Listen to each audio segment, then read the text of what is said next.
noche.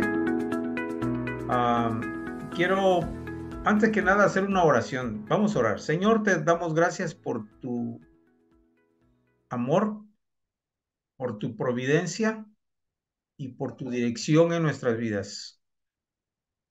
Enséñanos, instrúyenos, orienta nuestra vida a un servicio más profundo para que hagamos evidente tu reino en este mundo donde vivimos. En el nombre de Cristo Jesús. Amén. Hoy vamos a hacer tres cosas. Número uno, voy a empezar un poquito diferente. Los que leyeron el documento de Calvino y la educación, voy a pedir a una persona del norte, a una persona del centro del país, a una persona del sur y a una persona de la península que nos compartan lo que leyeron.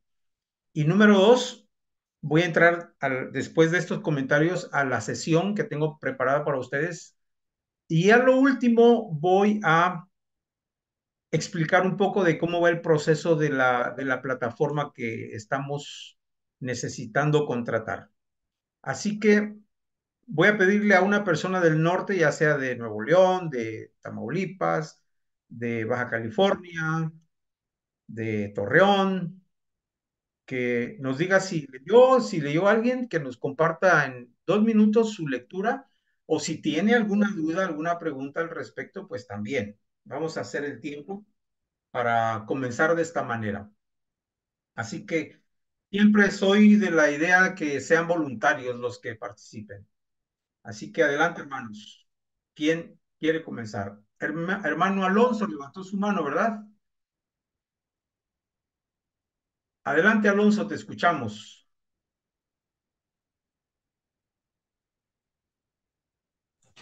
Buenas O no, noches. no, no, era Bueno, mi mano la que estaba puesta, perdón. Pero si quieres hablar, adelante.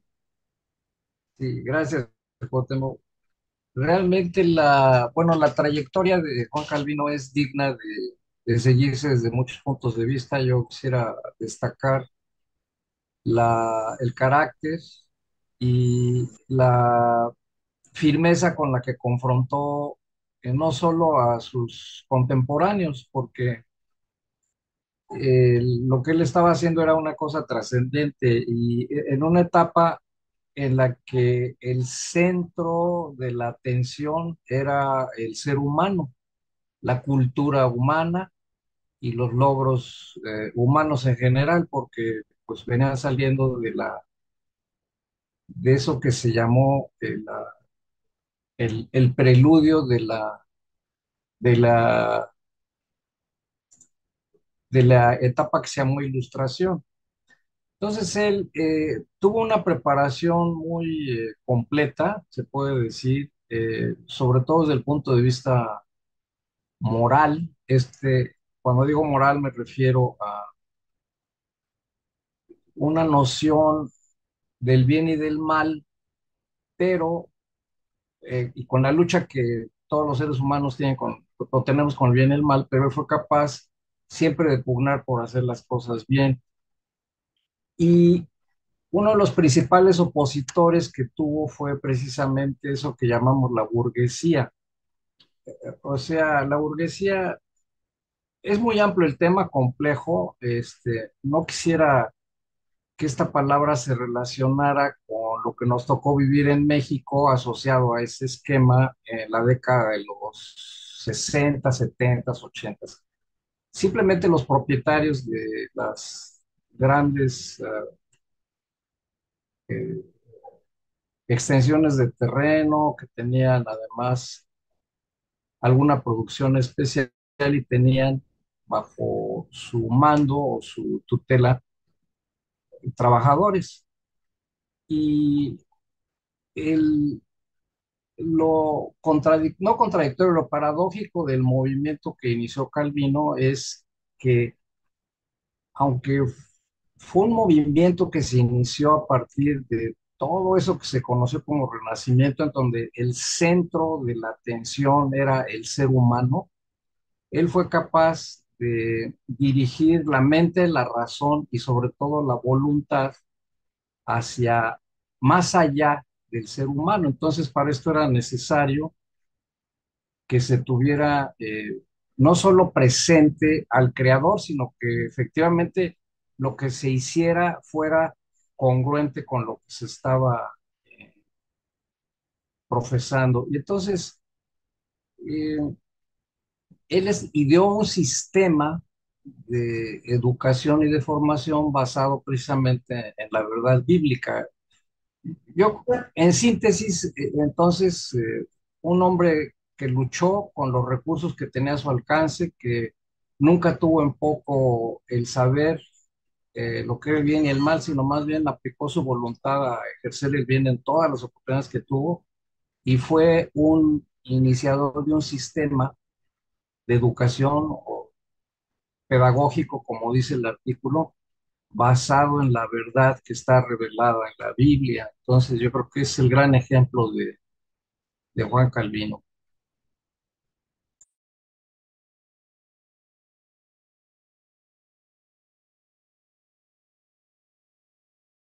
Su micrófono, hermano, no se escucha, hermano.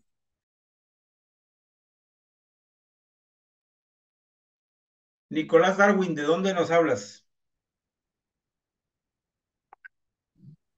De Comalcalco, Tabasco. Ok, Nicolás, te escuchamos tu opinión con respecto al artículo que se les dejó de lectura. Me pareció muy interesante en razón de que eh, el calvinismo, o más bien Juan Calvino, vino a desarrollar gran parte de lo que es la educación. Creo que dentro del trabajo de Juan Calvino, pues fue el movimiento escolástico, la creación de escuelas, el trabajo en escuelas. Juan Calvino no solamente se enfocó en el aspecto teológico, sino también abrazó otros conocimientos, como el arte, ciencias, leyes, política.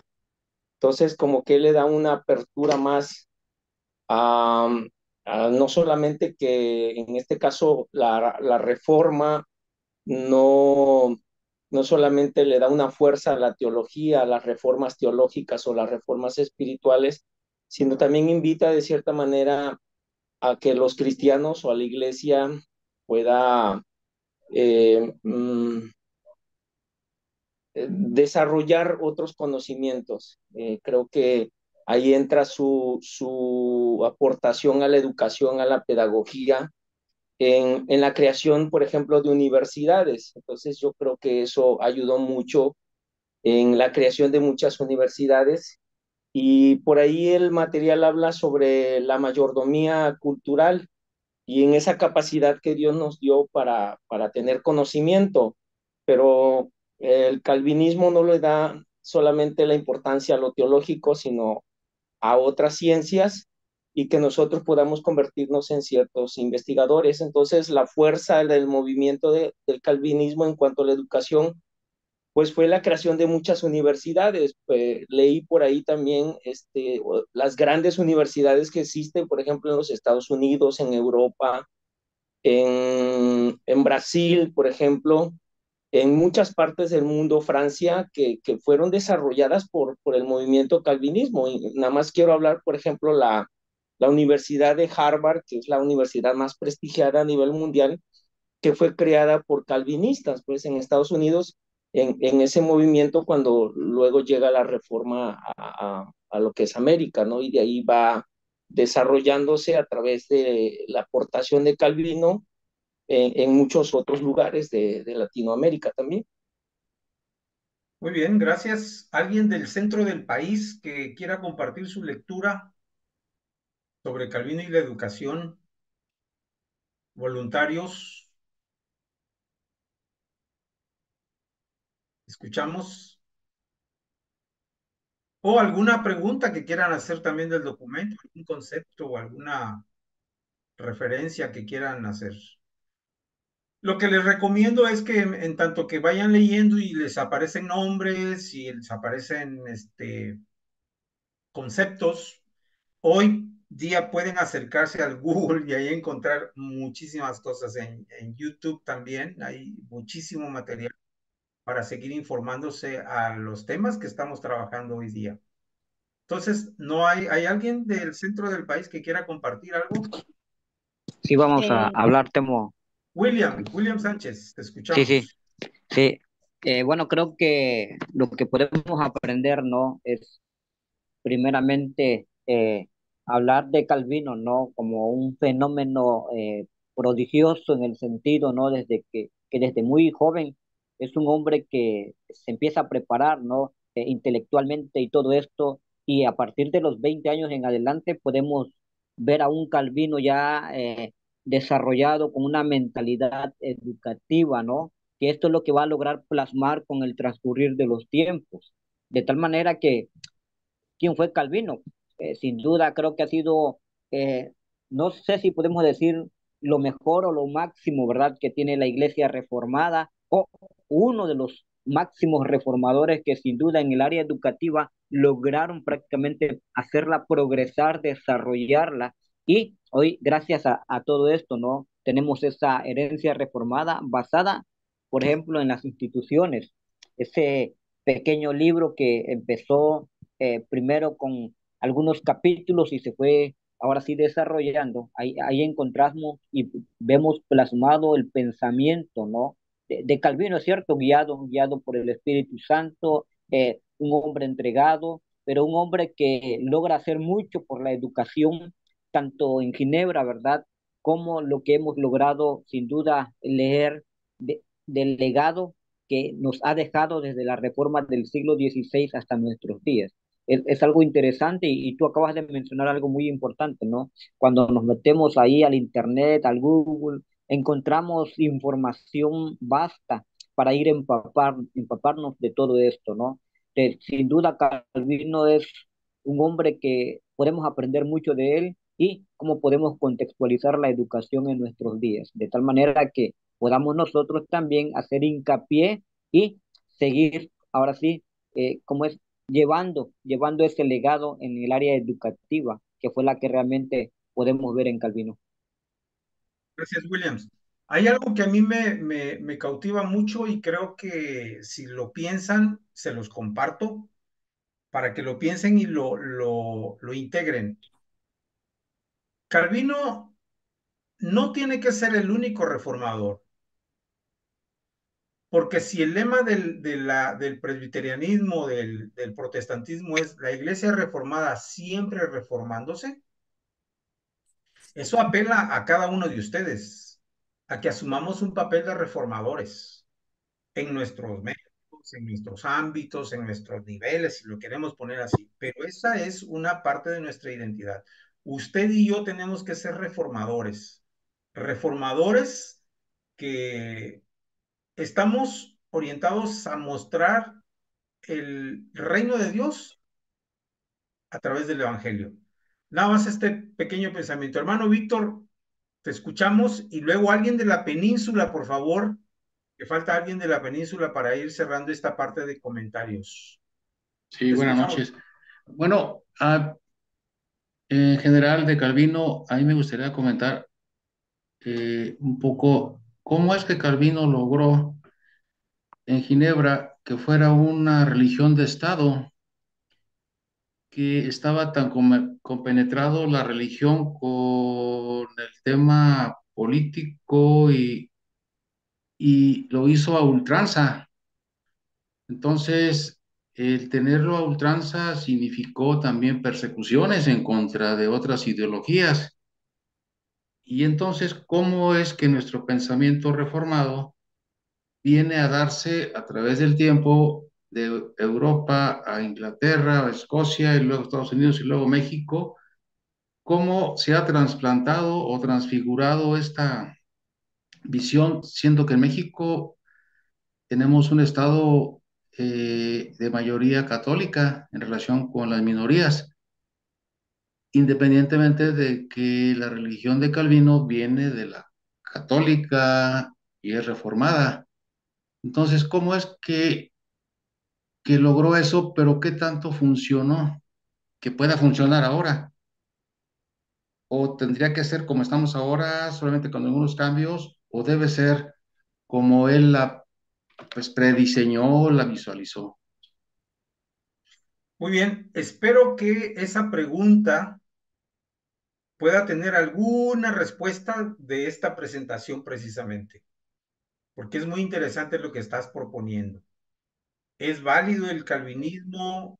¿Es válido reformar el día de hoy viviendo en un país como este y habiendo una iglesia presbiteriana reformada? Eh, ¿Será que es posible eso? Y si es posible, ¿en qué medida? ¿Cómo? Etcétera. ¿Alguien de la península, por favor? ¿Algún voluntario? 5, 4, 3, 2, 1, 0. Le damos oportunidad a alguien más, como no hay nadie de la península, alguien más que quiera compartir, para cerrar esta parte de comentarios. Pedro Martínez, te escuchamos. Sí, buenas noches. En relación a lo que comentaba,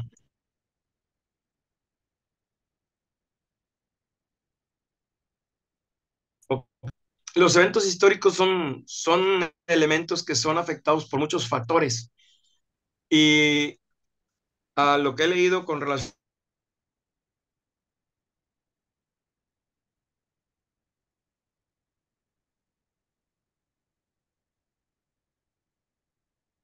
a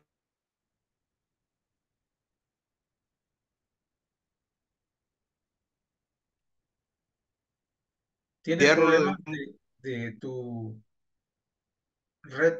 Se corta mucho tu comentario.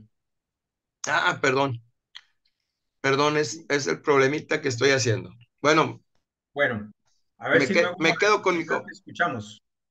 Ojalá y se me componga. quedo con mi, Sí, ya luego nos los compartes al final. Bueno, déjenme entonces subir el material que tengo para ustedes y entonces hacer la presentación formal de lo que tengo preparado.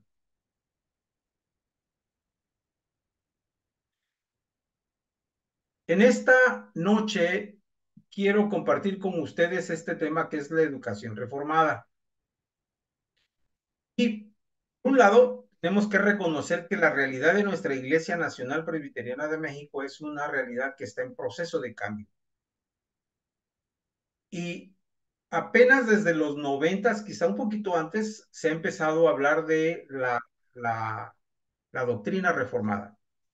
Yo crecí en la iglesia presbiteriana y vine a escuchar de Calvino hasta los años 80, finales de los 80. ¿Por qué? Porque en las iglesias evangélicas cada año se celebraba la reforma, pero siempre hablaban de Lutero. Yo nunca escuché de Calvino. Y esa es la realidad. Todavía tenemos alguna carencia con respecto a esta figura y a este evento histórico que nos importa demasiado y que es realmente lo que nos da identidad. La otra cosa es que vamos a distinguir entre los protestantes que comienzan a ser calificados por Carlos V, el del chocolate, Carlos V, este rey en la época de su reinado se encontró con los protestantes y les empezó a llamar así. No estaba a favor de los protestantes, por supuesto. Este movimiento de protesta de estos sacerdotes católicos se enfoca precisamente a la renovación de la Iglesia Católica y tienen que salir porque no acepta el clero ningún tipo de renovación y Lutero sale excomulgado. Pero además, dentro de las iglesias protestantes salen los reformados. Calvino se separa totalmente de la relación con la Iglesia Católica Romana. Lutero todavía asume algunas cositas sobre el catolicismo romano, pero Calvino hace una separación total, hace una ruptura. Voy a dar un ejemplo. Lutero todavía en las iglesias protestantes luteranas, que hoy se llaman así, todavía aceptaba la liturgia. En la liturgia aceptaba el instrumento del órgano, los órganos. Calvino dice, no queremos nada con la Iglesia Católica. Y él sacó los órganos de las iglesias, de las catedrales, y le dio un sentido nuevo a la liturgia. Es nada más un ejemplo para decir cómo se separa Juan Calvino del movimiento protestante y forma otro movimiento que es, digamos, mucho más profundo, mucho más radical, mucho más fundamentado en las escrituras, por la propuesta que hace en base al estudio de las escrituras. Entonces, una cosa es ser protestante y otra cosa que se deriva de ahí mismo es ser reformado. Nosotros somos reformados porque tenemos una concepción totalmente diferente de lo que significaba ser protestante al estilo de Lutero y otras denominaciones que se formaron. En esta noche voy a hablar de 6 puntos. La educación reformada, en este sentido, la presento como una educación que tiene por lo menos 6 aspectos a considerar muy seria y profundamente. 1, su fundamento bíblico. 2, su fundamento científico. 3, su fundamento humanístico. 4, su fundamento filosófico. 5, su fundamento deontológico. Y número 6, su fundamento reformador.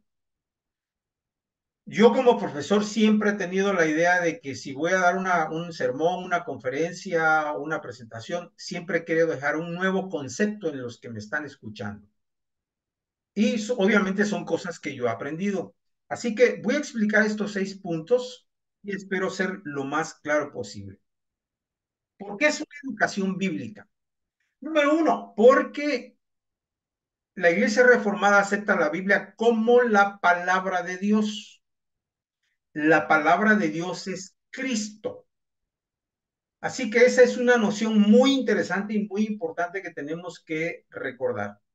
La educación bíblica es una educación que está fundamentada en la palabra de Dios.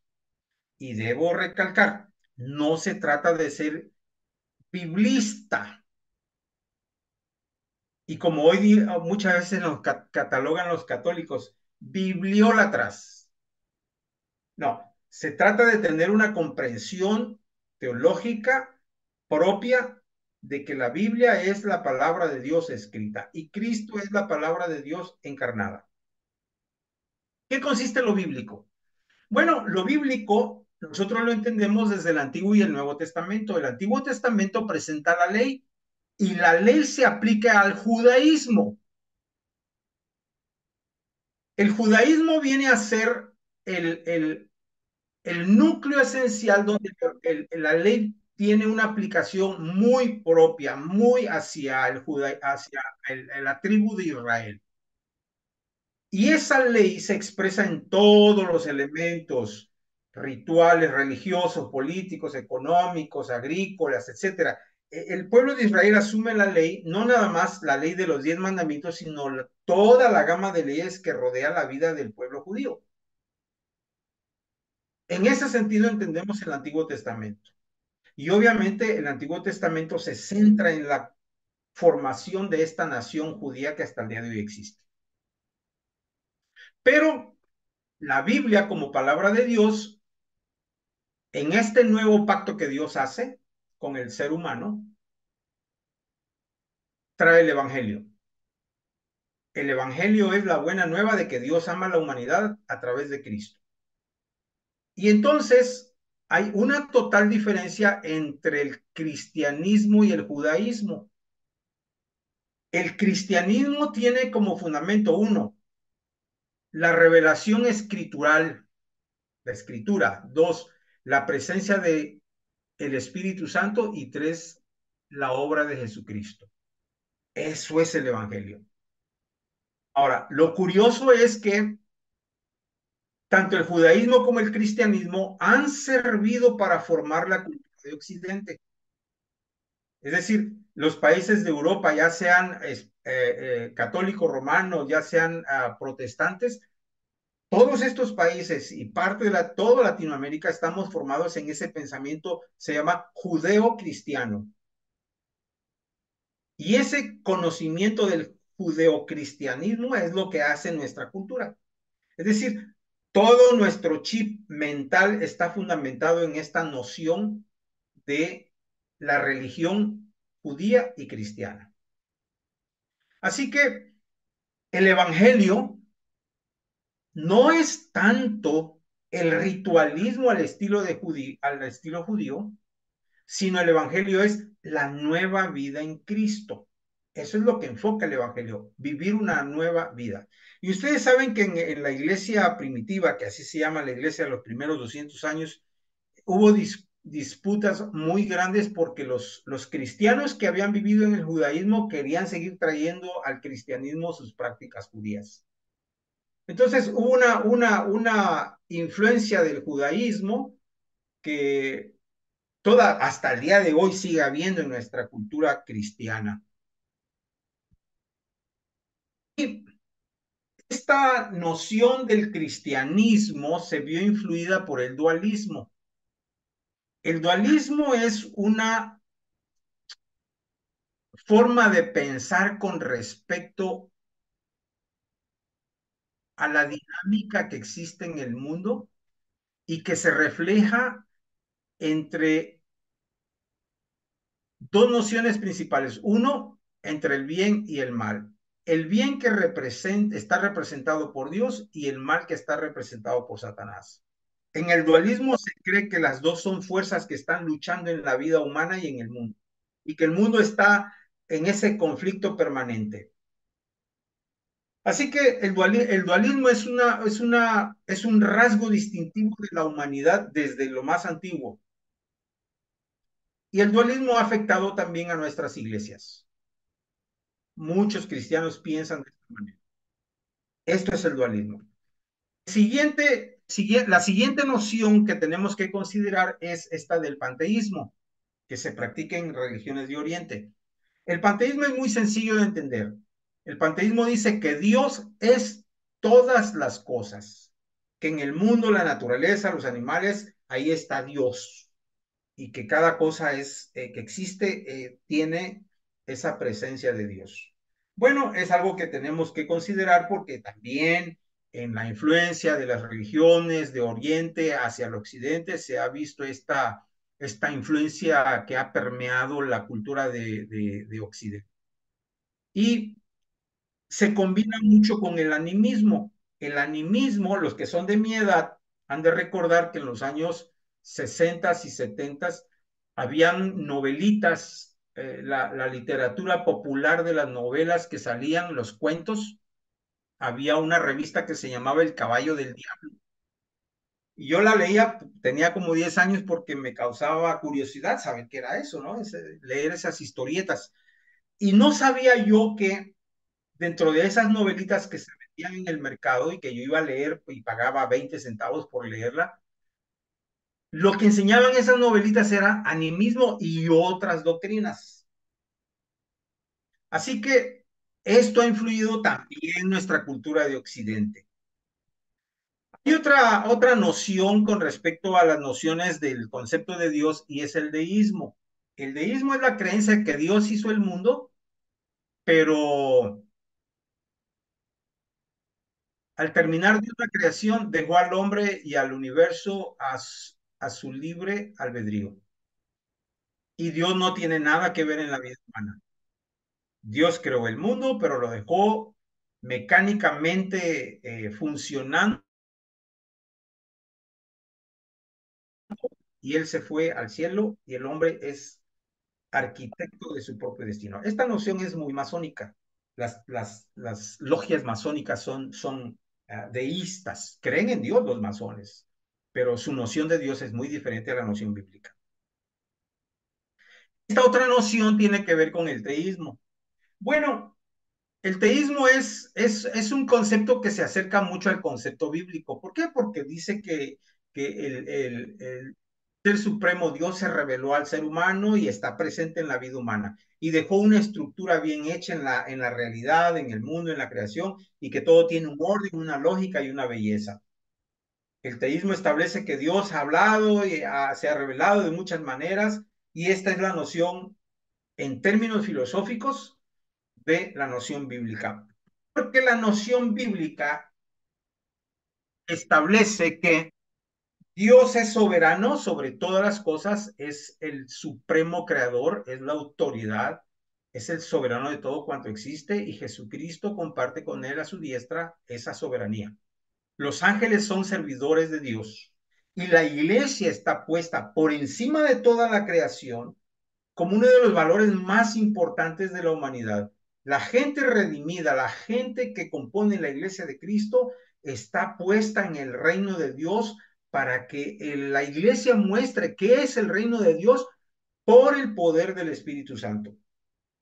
Y esta tarea de la iglesia es precisamente ir a los moradores de la tierra que viven cautivos a la voluntad de su propia desviación, a la voluntad de Satanás y al espíritu del mundo.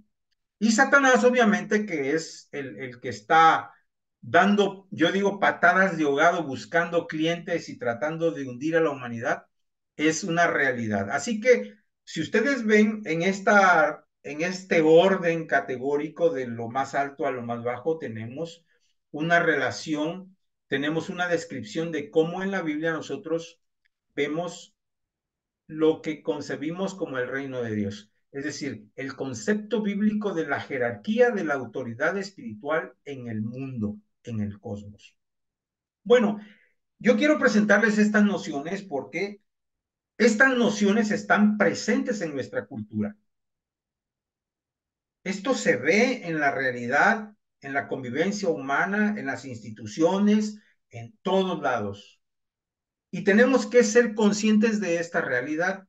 Ahora, nosotros, los cristianos, concebimos la realidad desde el punto de vista del reino de Dios. Así que la noción bíblica, la educación bíblica reformada, y yo lo digo aquí, no es moralista, no se trata de cambiar la moralidad del hombre, no es templocéntrica, no se trata de meter la gente al templo, no es cultocéntrica, no se trata de hacer cultos toda la vida y todos los días, y no es religiosa en el sentido de que separamos la vida secular con la vida religiosa. No es ese tipo la enseñanza, la educación bíblica para nosotros. La educación bíblica tiene que ver con, uno, el reconocimiento de que Dios nos ha dado sus escrituras. Dios nos ha dado las ciencias. Dios nos ha dado las artes. Dios nos ha dado la capacidad de hablar idiomas. Y en base a la presencia de Cristo, se forma el nuevo hombre, la nueva humanidad. Esa nueva humanidad que está llamada a mostrar en este mundo el reino de Dios a través de su vocación, de su profesión, de su presencia en todas las áreas de la vida. Nosotros hoy, yo he observado, como iglesia tenemos la tendencia a que si evangelizamos, la persona la llevamos inmediatamente al templo, que no está mal. Pero no le enseñamos a vivir a esa persona en la realidad donde tiene que vivir bajo esa presencia de Dios, bajo esa fe en Cristo, bajo el poder del Espíritu Santo. Por eso es importante entender que la educación bíblica busca preparar al hombre desde la niñez. Y aquí va una aplicación muy importante para todos nosotros. En mis visitas pastorales que he hecho por años, siempre he encontrado personas adultas que llegaron al templo durante toda su infancia. Llegaron a tener 15 años y dijeron al papá, a los abuelos, ya no queremos nada con la iglesia, y se fueron. ¿Por qué sucede este fenómeno? Y yo lo que descubrí es que la gran mayoría de estas personas que crecieron en la iglesia no tuvieron una noción precisa, concisa, definida de haber entregado su vida a Cristo.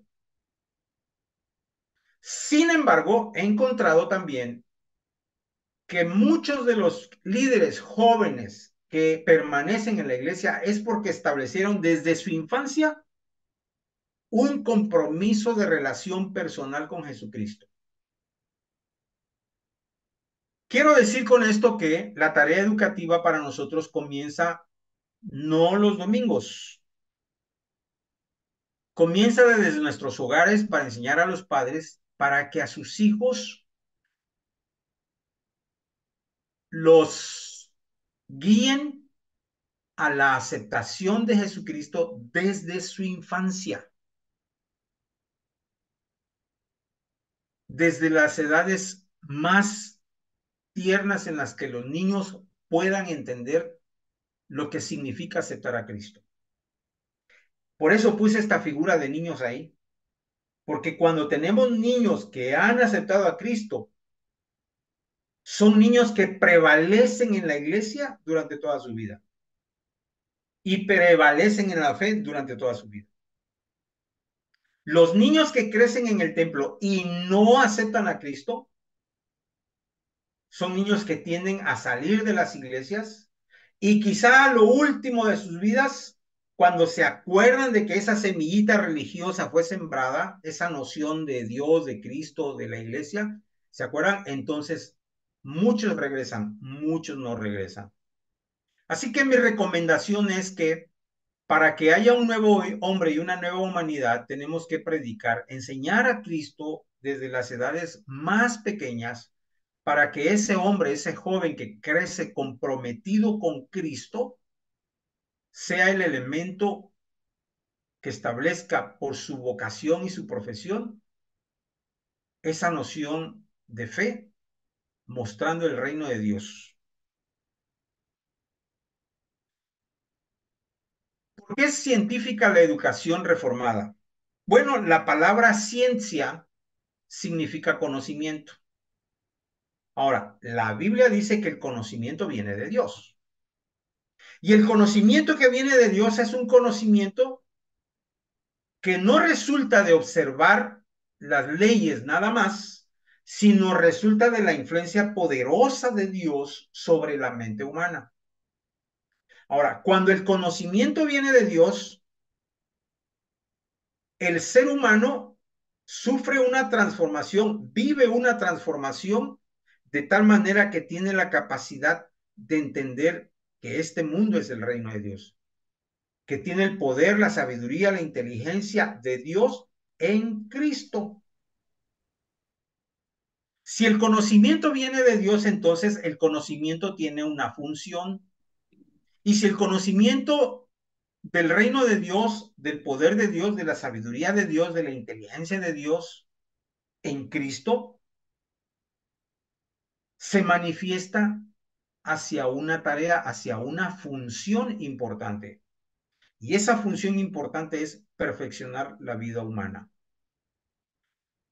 La ideología o la idea del imaginario popular. Tienes que ir a la universidad para que aprendas a hacer tal o cual cosa y te dediques tu vida a trabajar en eso. Y te va a ir bien. Y estudia para que te vaya bien en la vida, decimos, ¿no? Bueno, ¿será que para eso es el conocimiento que viene de Dios? La educación científica que viene de Dios nos da una visión de la vida. Y la visión de la vida no es, fíjense bien, lo que nos enseñaron en la escuela. El hombre nace, crece, se reproduce y muere. Y eso lo tenemos en nuestro chip cultural. Ahora, nuestra tarea como educadores cristianos es enseñar que el conocimiento de Dios, que viene de Dios, lo que aprendemos en la escuela, es algo que nos cambia la visión de la vida. Y nuestros niños pueden tener una visión diferente de la vida. Los jóvenes igualmente. Así que esta visión de la vida no es nacer, crecer, reproducirse y morir, o estudiar y ser profesional y trabajar 30 años para el Estado y entonces que venga la pensión y voy a vivir tranquilo. Bueno, nosotros estamos por encima de eso. Eso puede suceder en nuestra realidad, pero en el conocimiento de Dios, la visión de la vida tiene que ser algo muy superlativo, algo mayor, algo que le dé sentido y significado a nuestro quehacer en la vida humana. ¿Por qué? Porque nosotros somos poseedores de valores teocéntricos, no de valores sociales, de valores que Dios establece y que le dan sentido y significado a nuestra vida por encima de lo que la gente normalmente cree que es la vida. Otra cosa importante es que la educación científica nos da una visión del hombre. ¿Por qué? Porque el hombre está puesto en la creación para que ejerza su ministerio, para que ejerza su vocación, para que profesionalmente se desarrolle y construya el reino de Dios.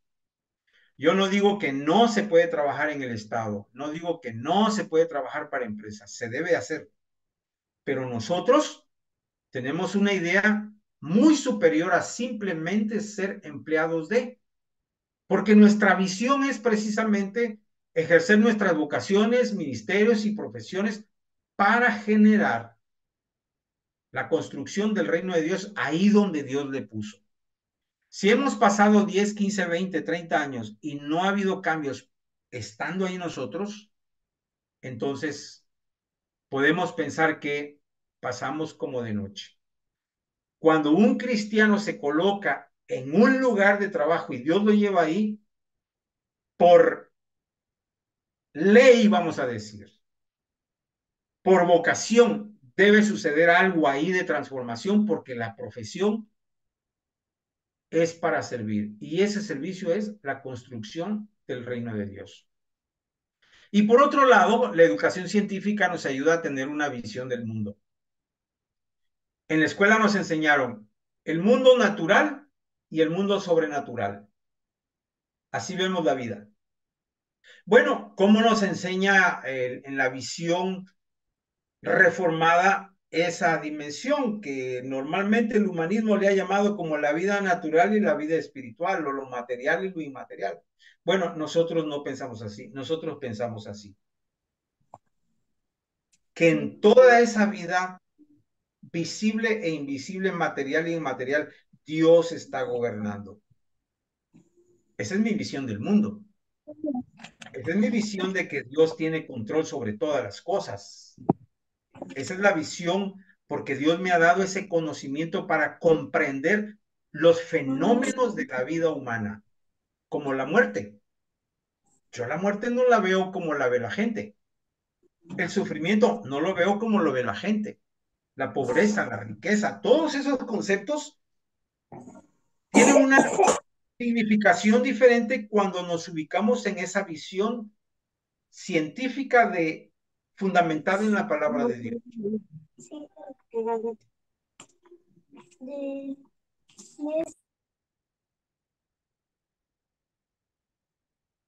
Y esa visión del mundo nos ayuda a comprender qué es lo que está pasando hoy día en nuestro alrededor. Ahora, los presbiterianos y reformados creemos que el mundo es el escenario, y normalmente la frase es el escenario de la gloria de Dios. Yo lo puse y lo parafraseé. El mundo es el escenario de la obra de Dios. Ahora, la gente está viendo eso, está viendo cómo Dios obra. Nosotros estamos viendo cómo Dios obra. Nosotros entendemos que en esa realidad que vivimos, Dios está obrando a pesar de la decadencia, a pesar de los problemas, de las guerras y de todo lo que hay. Así que mi visión del mundo y del conocimiento siempre tienen que ver con ese conocimiento que Dios me da. Por eso la educación reformada es educación científica. Les recomiendo que vean ahí, por ahí en Google, algunas biografías, esta biografía de Juan Calvino y de Albert Schweitzer también, que es muy interesante la vida de este hombre que fue prodigio en la música, fue médico, fue teólogo y también fue misionero. Una vida muy interesante. Número 3. Educación reformada es educación humanística. ¿Por qué? ¿Por qué es humanística? Y aquí el término humanista no se refiere al humanismo ateo, ni al humanismo marxista, ni al humanismo cientificista. Aquí la palabra humanística se refiere a esa parte de la vida humana en el que el ser humano se relaciona con Dios. Y es humanística porque, uno, el hombre como corona de la creación según Génesis fue un hombre que llevó sobre él tuvo en él la dicha más grande de ser imagen de Dios. Y que sí, definitivamente pecó, cayó, pero en Cristo el ser humano vuelve a ser dignificado. Así que si usted ha creído en Cristo, es un ser humano que tiene esa dignidad de Dios, esa imagen de Dios. De hecho, dentro de todas las filosofías humanas que hay, el cristianismo, el judaísmo, el protestantismo y esta noción reformada apuntan mucho a esa categorización del ser humano como un, como un ser que tiene de Dios la imagen. Ahora, piensen lo que significa eso, tener la imagen de Dios.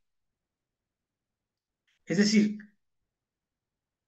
somos herederos de una noción de que el ser humano es un ser con altísimo nivel de dignidad. Y cuando el ser humano conoce la palabra de Dios, estudia la palabra de Dios, conoce a Cristo, entonces vuelve a establecer una relación con Dios, vuelve a establecer un equilibrio consigo mismo, vuelve a tener una relación óptima con su prójimo y vuelve a ser un hombre preocupado por la naturaleza. La educación reformada necesita trabajar muchísimo en estos 4 elementos para la formación de nuestras generaciones cristianas presbiterianas. Entender estas dimensiones de cómo se mejora mi relación con Dios, cómo se relaciona mi relación entre cuerpo, mente, espíritu, y tengo un equilibrio. Y cómo me relaciono yo a partir de la palabra, del conocimiento de Dios, de la presencia de Cristo con mi prójimo y también con la naturaleza. Eso habla, uno, de la integridad que tenemos los seres humanos con Dios, con nosotros mismos, con el prójimo y con la naturaleza. Si nada más nos dedicamos a practicar la religión desde el punto de vista de tener una buena relación con Dios y no tomamos en cuenta eso, no somos íntegros y no estamos dignificando la obra de Dios en este mundo. Por eso la dignidad del cristiano es una marca, es una tarea, es una misión que consiste en dignificar la vida humana, del hombre individual, de la sociedad donde vivimos y de la naturaleza de la cual dependemos en muchos aspectos. Por eso, nuestra tarea es formar niños, jóvenes, miembros de iglesia que tengan un conocimiento de la Escritura, un compromiso con Cristo y la guianza del Espíritu Santo para poder dignificar la vida humana de todo la gente, el mundo donde vivimos.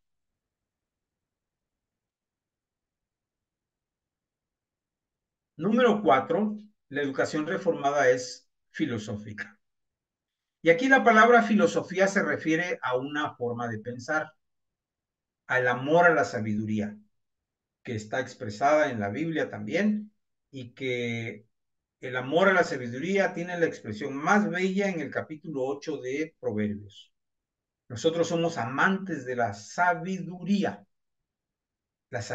que es Dios, no la sabiduría animal, no la sabiduría social, sino la sabiduría que viene de lo alto y es la sabiduría de Dios que permea todo tu pensamiento y pensamiento sujeto a Cristo. En ese sentido, defino lo que es filosofía.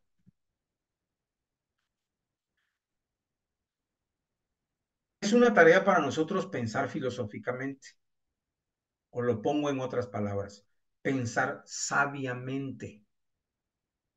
Y hay 3 grandes categorías que tenemos que tomar mucho en cuenta para cuando pensamos. Dios, el mundo y el hombre. Tres grandes categorías que están descritas en la Biblia. Dios, el mundo y el hombre. Ese esquema de pensamiento nos ayuda a tener bien estructurado nuestro sistema de pensamiento que nos lleva a nuestro sistema actitudinal, es decir, a cómo vivimos. Y vivimos en el reino de Dios. Ahora aquí voy a poner unos elementos que me parece son importantes que tenemos que reflexionar. Si vivo en el reino de Dios, quiere decir que en mi vida cotidiana aparecen estas áreas en las cuales yo convivo. Iglesia, familia, trabajo, sociedad, salud, política y diversión, por mencionar algunos nada más. ¿A cuál le dedicamos más tiempo de todas estas dimensiones de la vida o del quehacer cotidiano? Normalmente nos divertimos cada 8 días porque vamos al cine o vamos al campo de fútbol, etcétera. Hablando de una vida común. No le dedicamos tiempo a la política, ahí no nos metemos. Le dedicamos tiempo a la salud porque pues el mundo está bastante contaminado. Y vivimos en una sociedad convulsionante, conflictiva, y bueno, nos alejamos de todos esos conflictos sociales. Pero eso sí, yo no dudo que la gran mayoría de nosotros le dedicamos tiempo al trabajo y a la familia. Y tercero, a la iglesia. Le dedicamos más tiempo al trabajo que a la familia, porque vivimos en una sociedad esclavizante para el ser humano por razones del trabajo. Yo me acuerdo que hace 30 años los hermanos de las iglesias tenían conflictos porque vivían en rancherías y allá pues trabajaban para su vivir diario, pero cuando se fueron a las ciudades empezaron a confrontar el problema porque tenían que trabajar y los trabajos empezaron a exigir que la gente trabajara el domingo y entonces los hermanos entraron en conflicto. Hermano, ya no puedo ir a la iglesia porque mi jefe, mi trabajo me obliga a que tengo que ir a trabajar. Bueno, todo eso involucra el reino de Dios y en nuestro quehacer diario eso sucede. Es bien evidente que a lo que más le dedicamos tiempo es lo que más valoramos. Y este es un tema muy controversial. Isaías 11:2 dice que el que tiene el Espíritu de Dios tiene inteligencia, conocimiento, sabiduría, poder, temor, como resultado de vivir en el Espíritu Santo. Pensar filosóficamente tiene que ver precisamente en cómo voy a vivir en estas dimensiones de la vida y cómo voy a estructurar todas estas dimensiones de la vida que son parte del reino y la dinámica de mi vida del reino de Dios en relación con estas tres grandes categorías. Bueno, el Señor Jesucristo nos enseña que estas tres categorías involucran estas dimensiones de nuestro quehacer diario. Y ahí es donde tenemos que mostrar los valores del reino de Dios. Amor, justicia, igualdad, equidad, respeto, perdón y ayuda mutua. Es en todas estas dimensiones, en todas estas categorías en las que yo voy a mostrar quién soy, porque yo pienso, vivo bajo el fundamento de la guianza del Espíritu que me da la sabiduría para que yo pueda vivir en estas áreas o en estas situaciones. No tiene, fíjense que hasta ahorita yo no he mencionado la religión. sino estoy describiendo esta realidad y que esta realidad, cuando pensamos sabiamente, pensamos sabiamente porque el Espíritu nos da la capacidad para vivir en estas áreas y en estas dinámicas en las que hoy estamos experimentando. Sí es importante que los cristianos aprendamos a criticar, es decir, a analizar las cosas como están, con la ayuda del Espíritu Santo, con el conocimiento de Dios. Que aprendamos a interpretar qué es lo que está pasando en nuestra realidad, con la ayuda del Espíritu Santo, con el conocimiento de la palabra. A entender cuál es la obra de Dios a través del Espíritu Santo, de la presencia de Cristo, y qué es lo que quiere Dios que hagamos en esa realidad. Y definitivamente una cosa que Dios quiere que hagamos es influir en la realidad.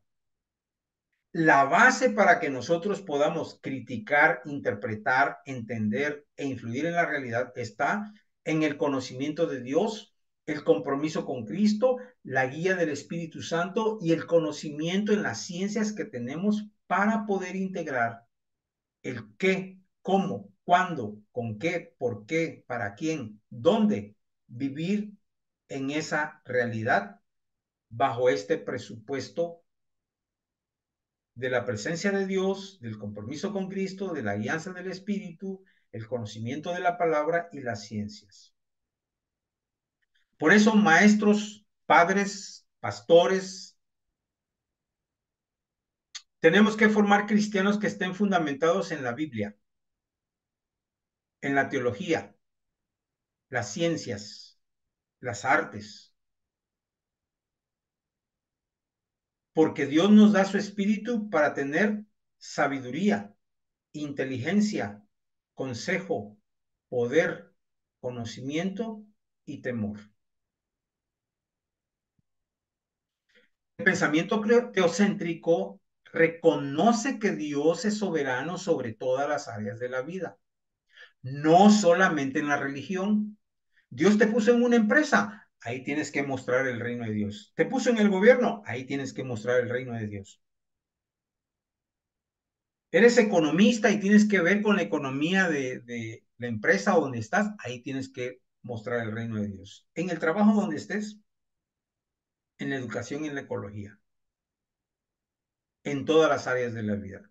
Pensar teocéntricamente quiere decir que reconocemos a Dios como el centro y a Cristo como el que nos impulsa a vivir en todas estas áreas de la vida mostrando su reino.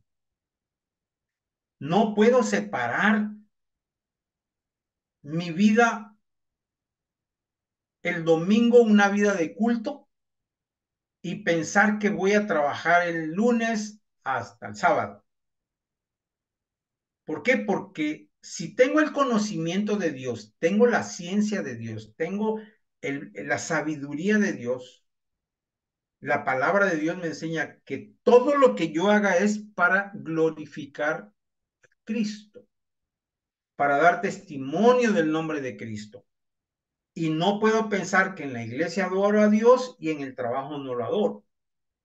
Es decir, el pensamiento teocéntrico, pensar filosóficamente como reformado, quiere decir poner a Dios en el centro de nuestro pensamiento, sujeto a Cristo, para que todo lo que hagamos y vivamos redunde para mostrar la obra de Dios y la gloria de Dios.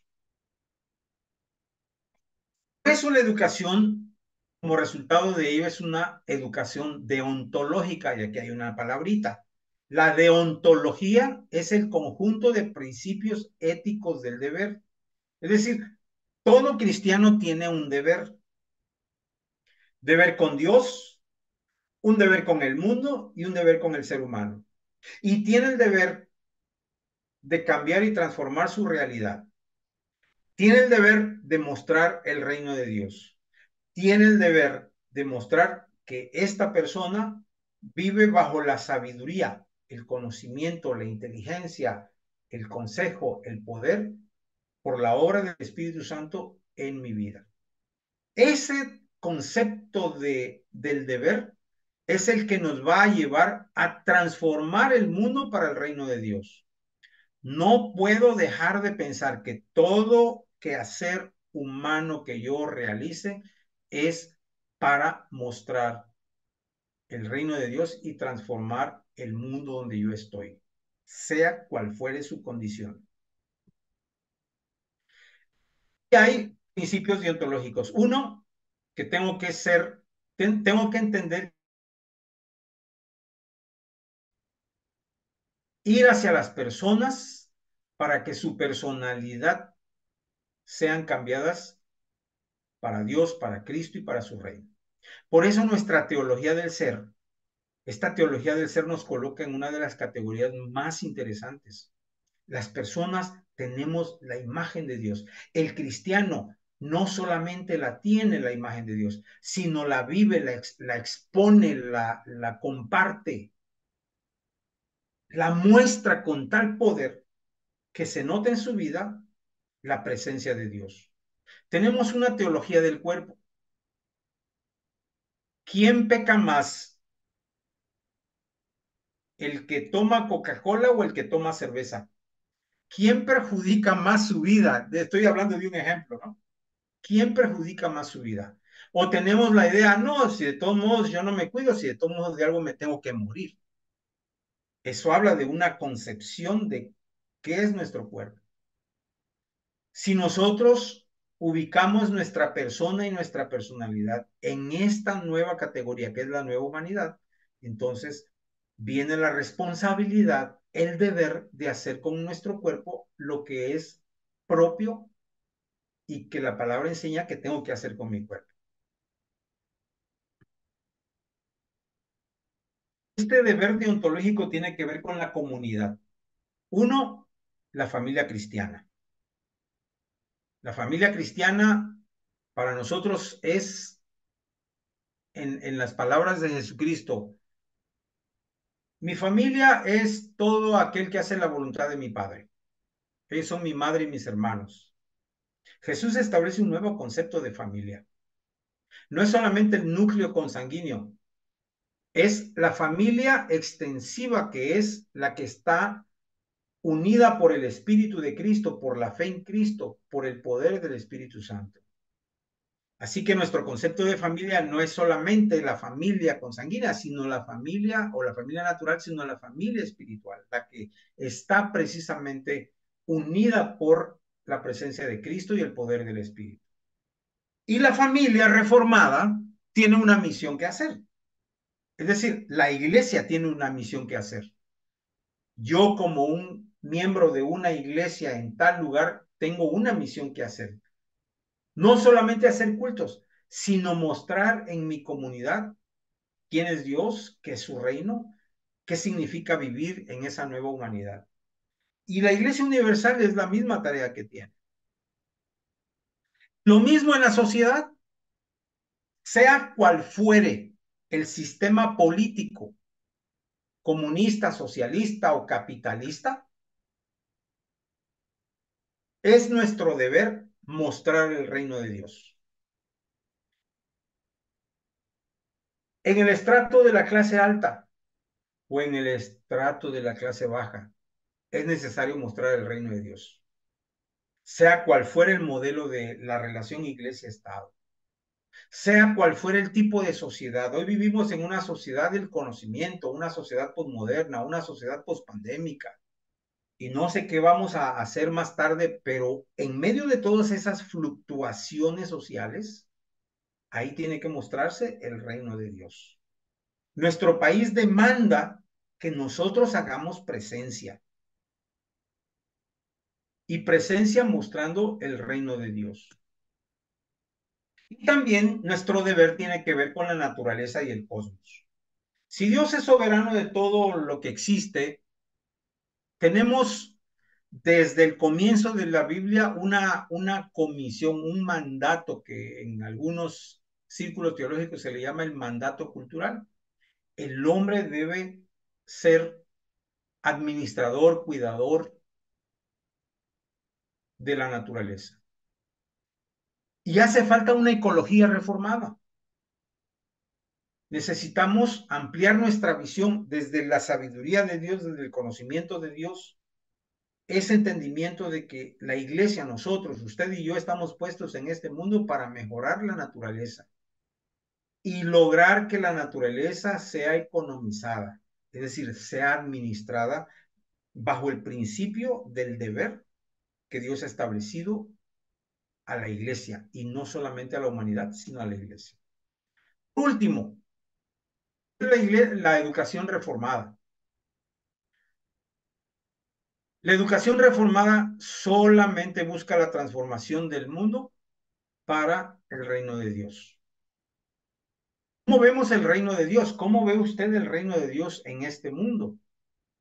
Yo veo el mundo y lo que se ha descubierto, según los científicos que mandan satélites y sondas allá por los linderos de la Vía Láctea y todo eso, pues las fotos que dicen que toman son maravillosas de la creación de Dios. Pero yo como veo la realidad humana aquí en donde estoy, en México, en Yucatán, en el norte, en la frontera, en las colonias donde yo vivo. Bueno, parte de nuestra tarea es que en medio de toda la realidad humana que estamos viviendo, una de las cosas más importantes es que tenemos que ver el reino de Dios. Dios está actuando de una o de otra manera. Y para eso es importante que nosotros nos preparemos con un pensamiento teológico, un pensamiento cristocéntrico, una guianza del Espíritu Santo, un conocimiento bíblico y el conocimiento de las ciencias que hoy día son y están al alcance de todos nosotros. Esto me va a dar una visión diferente de lo que es el mundo donde vivo. Yo quiero ver el reino de Dios en todo momento donde estoy. Y para eso yo tengo que mostrarlo. Tengo que hacerlo evidente. Así que la educación reformada está llamada a ser sal, luz de la tierra. Es decir, estamos llamados a transformar. El reino de Dios tiene que ser implantado en personas, familias, la sociedad, la naturaleza. Y nosotros tenemos el deber de cambiar todas esas estructuras individuales, familiares, sociales y políticas.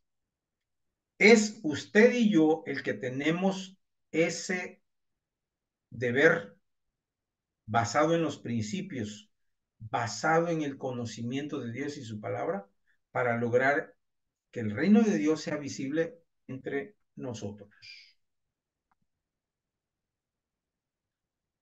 Hasta aquí mi presentación y entonces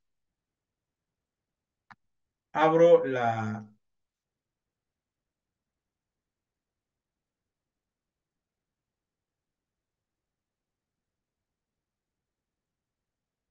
Bueno, ya estoy dejando de compartir, ¿verdad?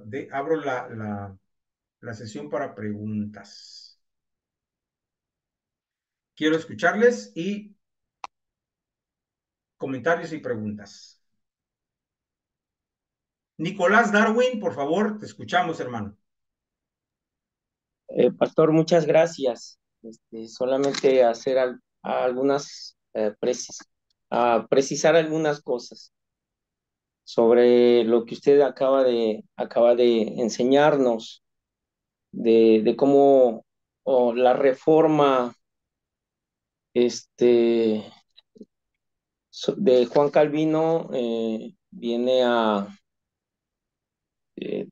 tocar esa parte de lo que es la educación. Y es interesante que ese aspecto que habla usted sobre la educación teológica, científica, filosófica, deontológica, ecológica, en sí, lo que es la educación reformada está sustentada en lo que es la dimensión bíblica, porque cuando leemos desde Génesis hasta el Apocalipsis, podemos ver cómo Dios trabaja todos esos aspectos que usted nos acaba de enseñar.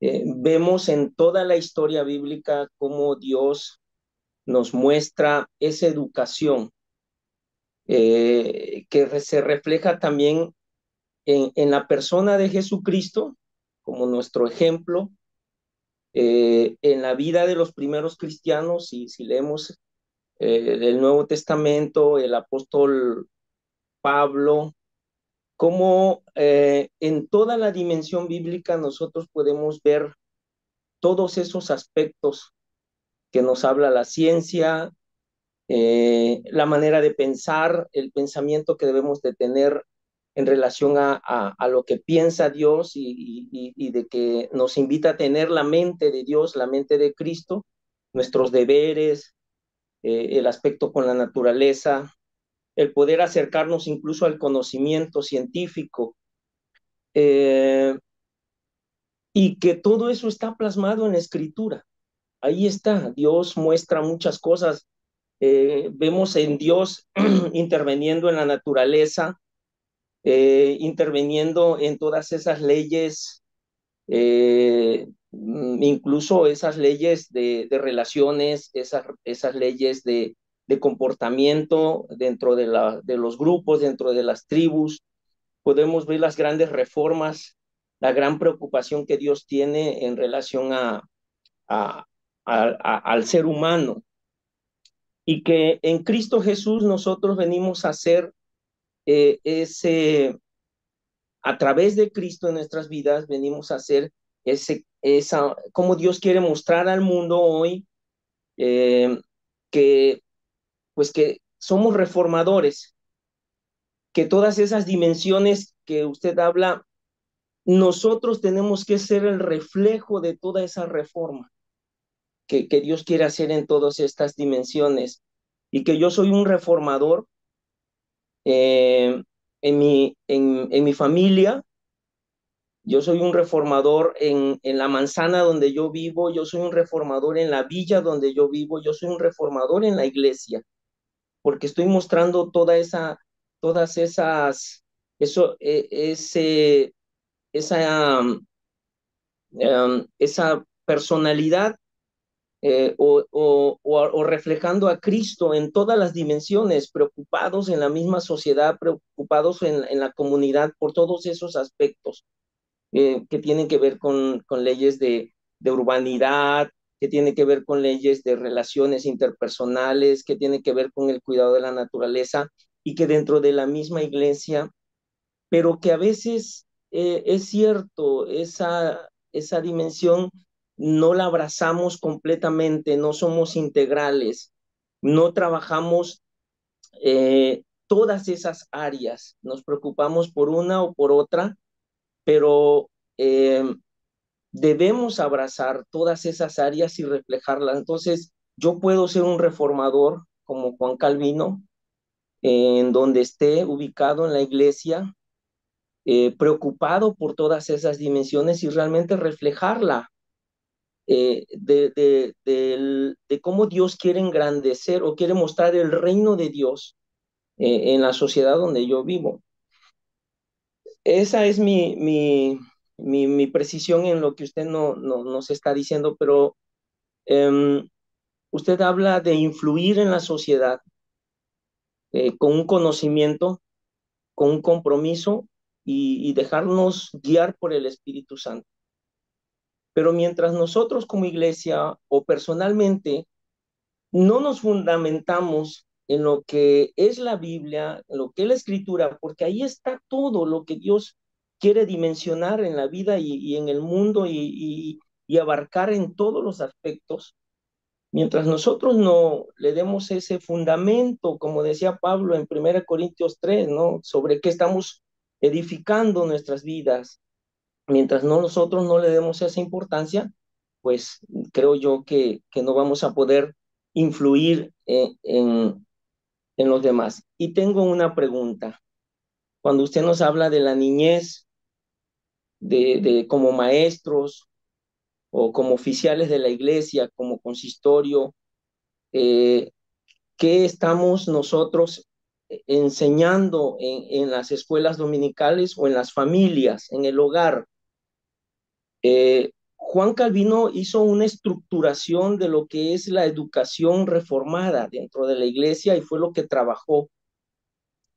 La pregunta que yo tengo es, ¿por qué dentro de la Iglesia Nacional Presbiteriana en México, y me parece un punto para mí muy grave, que yo no veo al Ministerio de Educación trabajando en todo esto que usted nos está hablando desde la Asamblea General.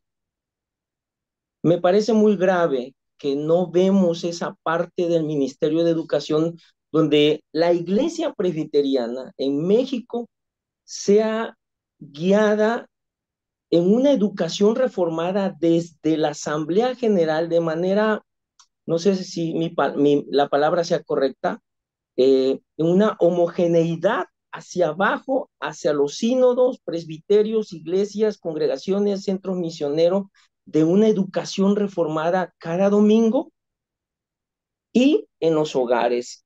Me parece esa parte que ahí no vemos esa parte de la Asamblea General. Gracias, pastor. Para servirte. ¿Alguien más, hermanos? ¿Alguna pregunta o comentario? Hermano Alonso, Esther y luego Otto. Sí, gracias. Excelente presentación, siempre disfrutamos mucho tu presentación. La verdad de las cosas es que es evidente que esto, aunque no mencionaste nunca la palabra realidad, la realidad es algo complejo. Yo quisiera enfocarme nada más en dos cuestiones y ver hasta dónde podemos hacer una planificación y empezar a hacer algo concreto. Primero, dirigirnos a la educación basada en la Biblia de los padres, cómo deben ser padres para educar a sus hijos. Y número dos, la educación de los hijos por parte de los padres. Y quiero partir de un punto de vista bíblico. La educación de los hijos no depende ni de la iglesia ni del Estado. O sea, la educación de los hijos es responsabilidad de los padres y la base bíblica de la educación está en la Biblia. Número dos, la responsabilidad de educar a los padres, que es algo un poco más complejo, porque nunca terminamos de ser educados, ¿verdad? Es un proceso muy largo. Tiene que ver, ahí sí, no solo con la iglesia, sino precisamente con un grupo como este. Pero para eso necesitamos un diagnóstico. Y yo digo que, como con todo respeto, cuando dice un viejo refrán mexicano, riquísimo el refranario popular mexicano, dice que cuando pienses hacer sugerencias a tu vecino, empieces por darle una vuelta a tu casa, ¿no? Entonces, ¿qué es parte? Eso sí tú lo planteaste muy bien allí, está en una de tus láminas, o sea, lo individual y luego lo comunitario, ¿no? No al revés. Gracias. Gracias, hermano. Esther, te escuchamos. Gracias. He estado analizando lo que están diciendo y retomando todo lo que tú nos has compartido en esta noche.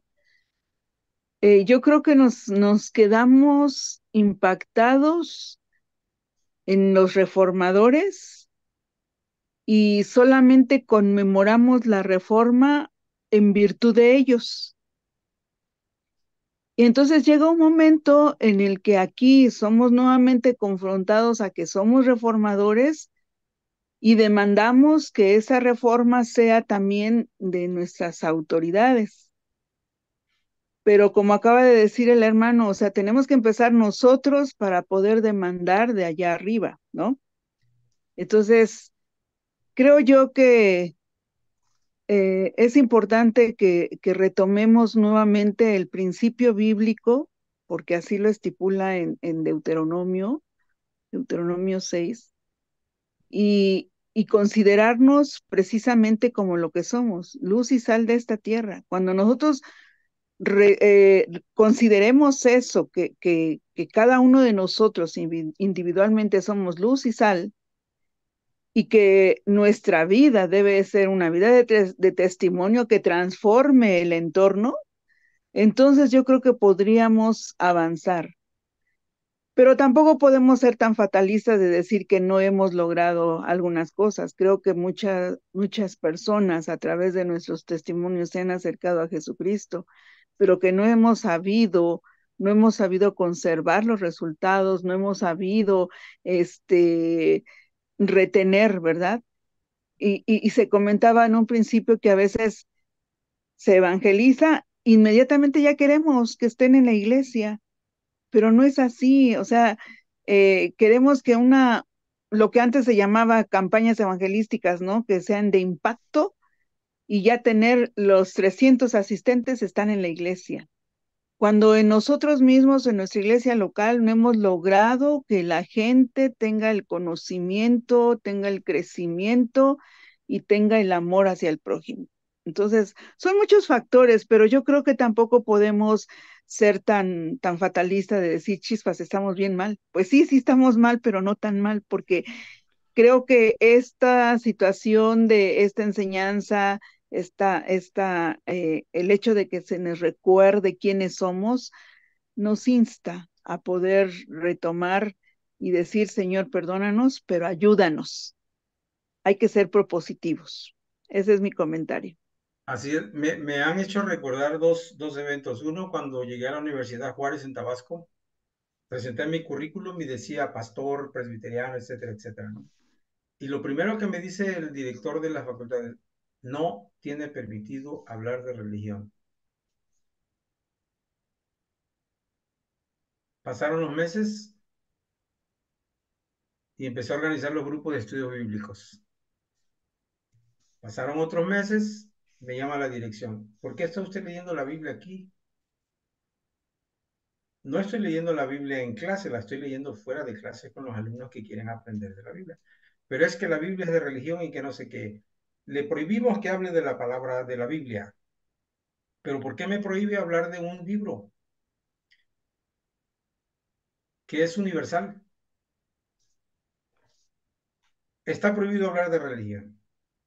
Seguí con los grupos de estudios bíblicos, se extendieron los grupos bíblicos a la UJAD, al tecnológico, a las normales, y empezamos a trabajar. Y me vuelven a llamar y me dice, señor, le dijimos que usted no tiene que hablar de religión aquí. Mire, le digo, yo soy profesor en educación en idiomas y para que los muchachos entiendan bien las teorías educativas tienen que conocer la Biblia. ¿Pero por qué si esa Biblia, la Biblia es de las religiones? No, le digo, ¿a qué religión pertenece la Biblia? ¿Quién es la dueña de la Biblia? Y le digo, mire, yo doy en educación y todos los teóricos de la educación pasaron por la Biblia. Todos los lingüistas de los cuales hablamos en esta carrera de idiomas pasaron por la Biblia. Y yo no puedo dejar que mis alumnos no vayan a beber a la fuente del conocimiento. Yo tengo el deber de enseñarles a leer desde el origen del conocimiento. Ya vamos a pedir que le pidan su renuncia. Siguieron creciendo los grupos bíblicos, seguí dando clases y al final, cuando ya tuve que salir a los 10 años casi de la universidad, porque recibí un llamamiento misionero, me dice el director, le digo, señor director, yo me tengo que ir, voy a otro lado. No queremos que se vaya, me dice, quédese. Usted está haciendo buen trabajo con los alumnos, porque les está enseñando cosas buenas, eso decía él, ¿no? Y queremos que se quede, no me puedo quedar. ¿Cómo reaccionaría usted si trabaja en tal o cual lado y usted empieza a predicar de Cristo y le amenazan de salir? O le tiran de a loco, o le mientan la madre, o le dicen de lo peor. Piénselo. Vamos a escuchar a Otto. Pastor, buenas Luego noches. sigue Pedro, Sí, luego José Naal. Otto, ¿sí vas a hablar o no? Sí, Ok, ¿me adelante. escucho? Sí, gracias. Buenas noches a todos. Tiene más manera de comentario también, yo creo que, pero también igual, yo creo que alguien comentaba, los hermanos ahí también. Creo que sería bueno ahora sí, una nueva lectura, ¿no? Bíblica con respecto a este tema, ¿no? Para nosotros y ver nuestra realidad, ¿no? Las dos partes. Y también, la verdad, escuchando su ponencia y a como miramos nuestra realidad, también realmente a veces estamos un poquito alejados de ser, como dice nuestro lema, ¿no? Reformados, siempre reformando, ¿no? ¿Dónde se quedó ahí o qué nos falta reforzar esa parte, ¿no? Valdría la pena otra vez releer, ¿no? A Calvino. ¿Mm? Yo creo que a veces, muchas veces nos enfocamos más tal vez a Lutero, ¿no? Esa parte y tal vez lo elevamos un poquito más y a Calvino, ¿no? Eh, y pues son las series dos, ¿no? Una nueva lectura bíblica con respecto a este tema, ¿no? Nuestra realidad y una releer a Calvino, pienso yo, ¿no? Es mi punto de vista también y también usar, creo, los instrumentos que tenemos, ¿no? Como iglesia también, ¿verdad? Eh, nuestros cuerpos eclesiásticos, yo sé que hay un montón de pastores preparados también en nuestra iglesia, ¿no? Académicos, y yo creo que también por ahí Dios puede usarlos para que todo esto se vaya dando, ¿no? Y pues ahí tenemos las publicaciones también, ¿no? En este caso, pues bueno, qué material nuevo tenemos, realmente a veces sacamos materiales, pues casi siempre de doctrina, ¿no? Pero qué hay de más, ¿no? Y a veces dejamos a un lado los temas que abarca usted ahorita, ¿no? Filosofía, otras cuestiones tal vez de ciencia, ¿no? O política, pero casi queremos dar mucho a ver a los jóvenes más de la vida espiritual, conocimiento bíblico, pero otras cosas como que tal vez lo dejamos a un lado, no sé, es una forma de pensar, de ver. Entonces, ese es mi comentario por esta forma, ¿no? Eh, pero sí vale la pena esa parte, ¿no? De volver a releer a Calvino y a nuestras iglesias. Muy bien, gracias. Muy buena aportación. Pedro, te escuchamos y luego el hermano Naal, José Naal, y luego Talía y luego Claudia. Cuauhtémoc, Cuauhtémoc, por poco me persuades a ser cristiano. Yo pensé que ya Creo, era. creo y coincido con nuestro hermano Darwin, con nuestro hermano Alonso, con Otto, que nos ha faltado evidenciar la realidad que estamos viviendo. Evocar los procesos históricos de la Iglesia Reformada es importante, pero tenemos que irnos al origen de nuestra existencia. Y nuestra relación con Dios ha decaído. Nos hemos movido a nuestro ser, que a mí no me gusta manejarlo así, pero en muchas iglesias se maneja, a nuestro ser secular. Yo tengo mi trabajo, yo tengo mi especialidad, yo tengo mis dones, y se nos olvida que todo es para ponerlo al servicio de Dios. La propuesta que hace el hermano Alonso sería interesante, y yo creo que los que estamos aquí estamos haciendo un pequeño esfuerzo o un gran esfuerzo para poder releer la historia del cristianismo.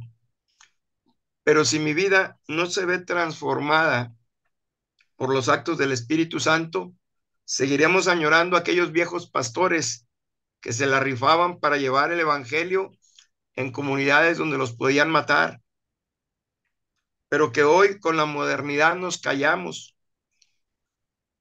con las series de protestas que levantan las personas, los alumnos, los estudiantes, y nosotros nos mantenemos al margen.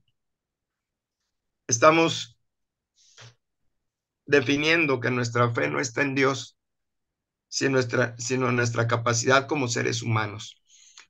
Me ganaste el ejemplo, el testimonio, Cuauhtémoc.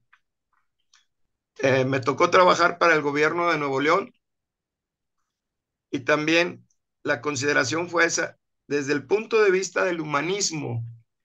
Vamos a transformar una comunidad de más de 10,000 personas. Y lo interesante de esto que el grupo de trabajo éramos la mitad cristianos y la mitad de esa dependencia. Y lo digo para dar testimonio de nuestro Dios presente.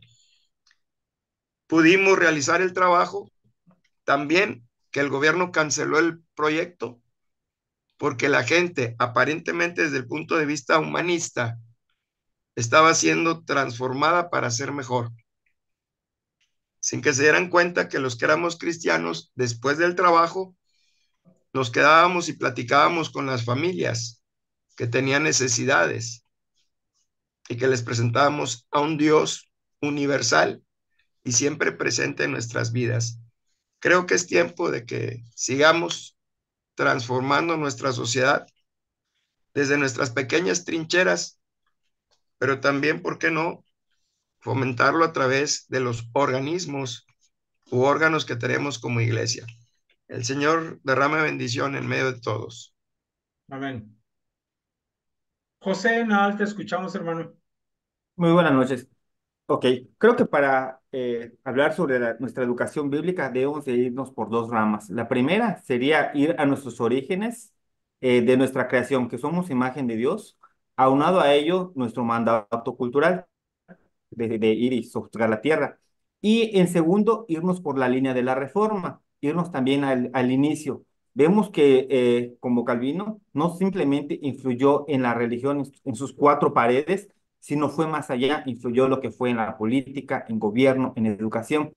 Lo que estamos viviendo en nuestras épocas en la iglesia es de que de la iglesia, pues sí que hacia adentro es Cristo, de la iglesia hacia afuera ya lo hablamos secularmente, lo que hablabas del dualismo, ¿sí? Y regresando a eso, hermanos no se metan en política, hermanos no hagan esto, no hagan eso, eso es secular. Creo que desde ahí ya estamos, pues sí que predicando mal. ¿Qué pasa con los niños, con la familia? ¿Saben qué, niños? No griten, no corran en la iglesia porque está mal. Cuando lleguen a la casa, hagan esto, hagan lo que ustedes quieran, así que pórtense mal, pero fuera de la iglesia. Aquí en la iglesia no lo pueden hacer. También desde la educación básica ya les estamos enseñando ese dualismo a los niños. Así Moralmente en es. la iglesia está mal, pero fuera de la iglesia está bien.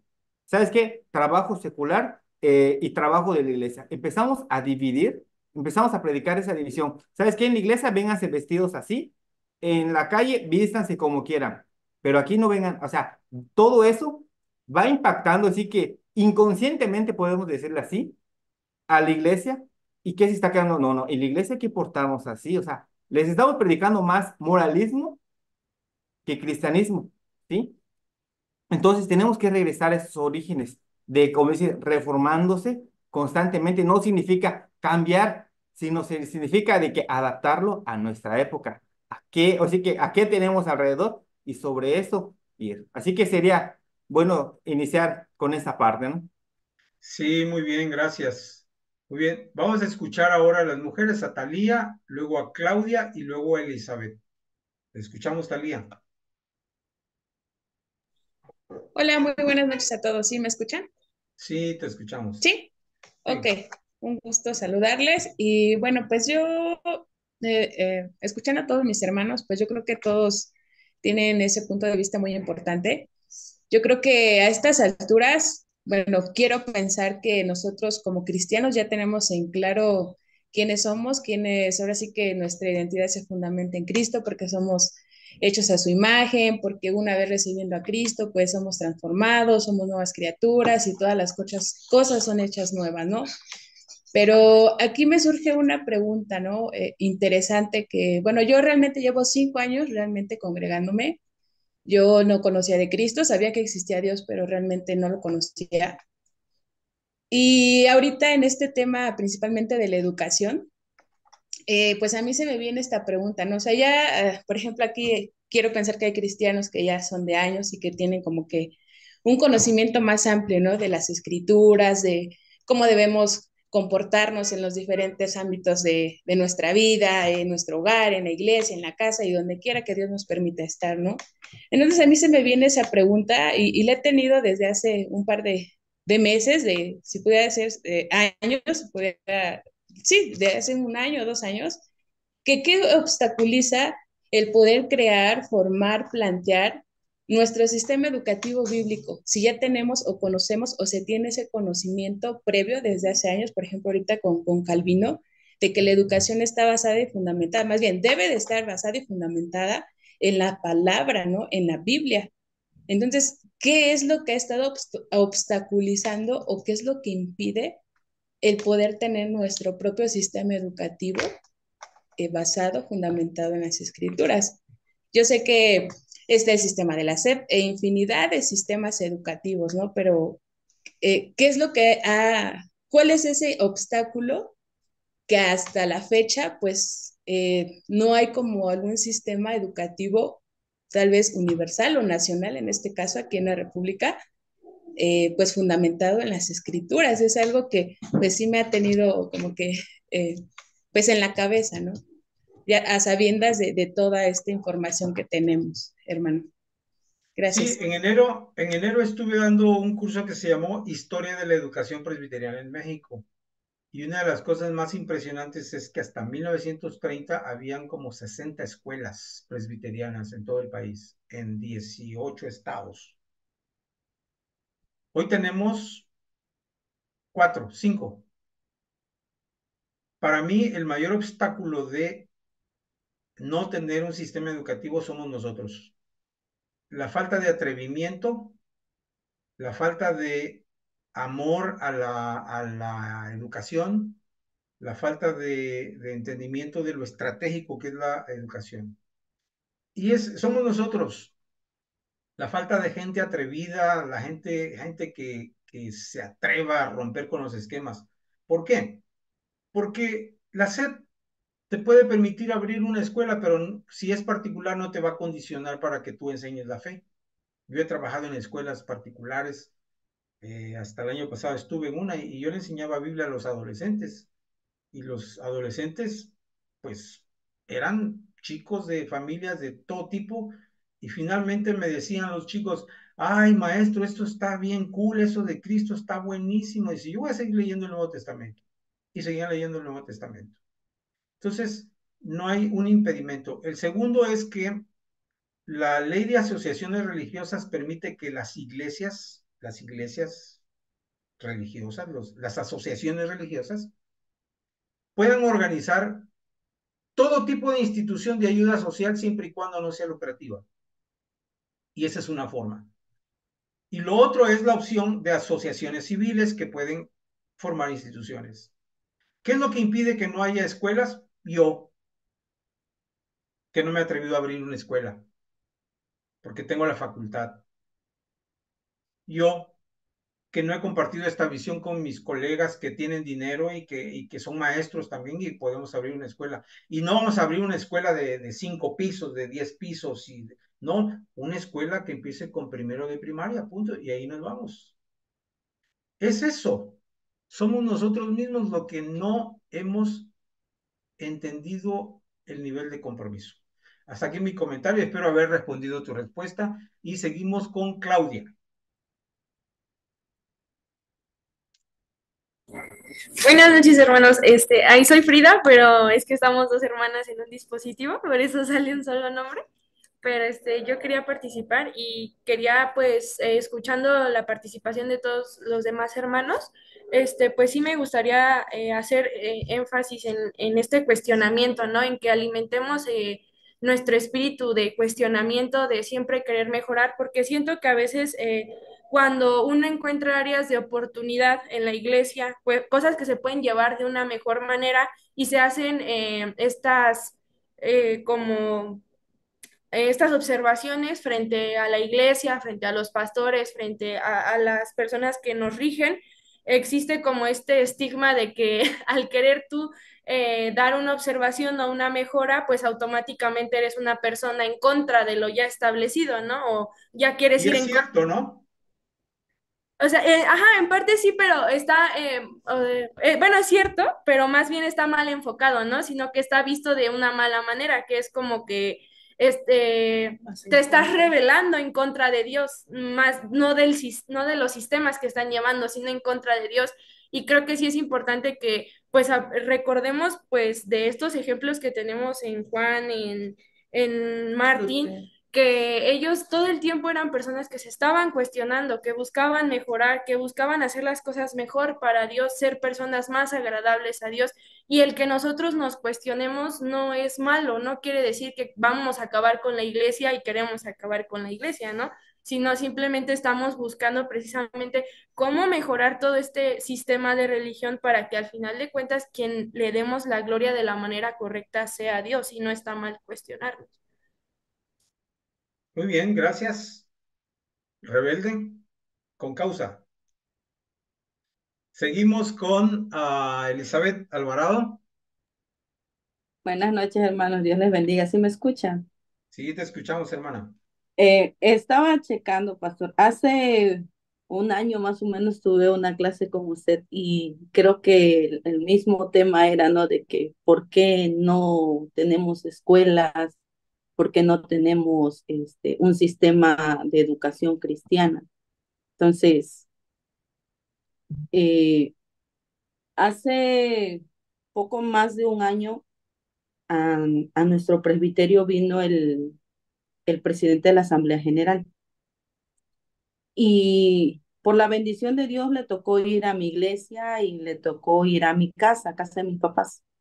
Y yo le hice una pregunta al hermano, porque soy así de curiosa. Le pregunté, ¿cómo ve usted desde su perspectiva la Iglesia Nacional Presbiteriana? Wow, Y qué me sorprendió pregunta. mucho su respuesta. Me dice, la Iglesia Nacional Presbiteriana somos una iglesia muy grande. Somos una iglesia con buenos cimientos, con una estructura, pero de esa estructura no pasamos, ya nos estancamos ahí, ¿sí? Crecemos en edificios, crecemos en miembros, crecemos en esto, pero educacionalmente no crecemos, ¿sí? Entonces, ¿por qué no crecemos? Porque tenemos miedo. Esa es mi conclusión, no. Tenemos miedo a las cosas nuevas, miedo al cambio, miedo a lo que pueda provocar lo que yo diga o opine, ¿sí? Igual hace más de un año aquí en Tabasco hicimos una marcha por la familia, por la vida. Se sonó mucho esa marcha. ¿Por qué? ¿Cómo logramos saber las intenciones que tenían los diputados? Porque dentro de la Cámara de Diputados habían dos mujeres presbiterianas, ¿sí? Que eran cristianas y vienen y nos dicen, pero como nosotros tenemos miedo al cambio, decir, ¿sabes qué? Yo voy a volverme política para estar allá y saber qué están metiendo nuevo y poder transformar desde allá las leyes o lo que la gente está, lo que la sociedad quiere meter o imponer. Entonces, al tener ese miedo, nos cerramos, nos seguimos cerrando y no avanzamos, no crecemos. Si por lo menos en cada institución de gobierno hubiera un cristiano, un verdadero cristiano, no estuviera nuestra sociedad a como estamos hoy. Y en el ámbito de formar una red de maestros, que gracias a Dios ya se está logrando, me gustaría preguntarle, si nosotros nos organizamos y hacemos un sistema, proponemos un sistema de educación cristiana, que no sea exactamente ir a hacer escuela, sino más a lo que es formación cristiana. ¿Cómo hacemos nosotros para llegar y exponer nuestras ideas a la Asamblea General? ¿Sí? Porque si inicio en mi iglesia, mi consistorio me toma loca o X o Y razones, no, entonces no llegamos. Pero ¿cómo podemos o cuáles son las líneas y los medios para poder llegar y presentar una nueva transformación, digamos, ¿no? Esa Bueno, sería yo mi... te voy a responder rápida y sencillamente con esto. Esta red es una asociación voluntaria de maestros que queremos capacitarnos. Ese es el objetivo único. Yo recomendaría que cada uno de ustedes, uno, se integre lo más posible y lo más profunda y comprometidamente con sus escuelas dominicales, escuelas de formación. Dos, Échenle ganas ahí. 3. Únanse a la Unión Nacional de Maestros, que ya existe en nuestra Iglesia Nacional y está requiriendo del apoyo de ustedes, de su colaboración activa y participativa. Ese es el canal. Que ustedes desde sus iglesias participen en su unión presbiterial. Si no la hay, busquen organizarla. Si no conocen de eso, pregunten a la directiva de la Unión Nacional de Maestros qué pueden hacer, cuándo lo pueden hacer, cuándo pueden ir a sus iglesias, solicítenlo. Porque es precisamente la Unión Nacional el órgano que está puesto ahí para que ustedes se integren y trabajen y colaboren de la mejor manera con todos sus recursos y sus potencialidades, desde el punto de vista de estar en la iglesia presbiteriana. Esto, los que estamos aquí somos una red nada más.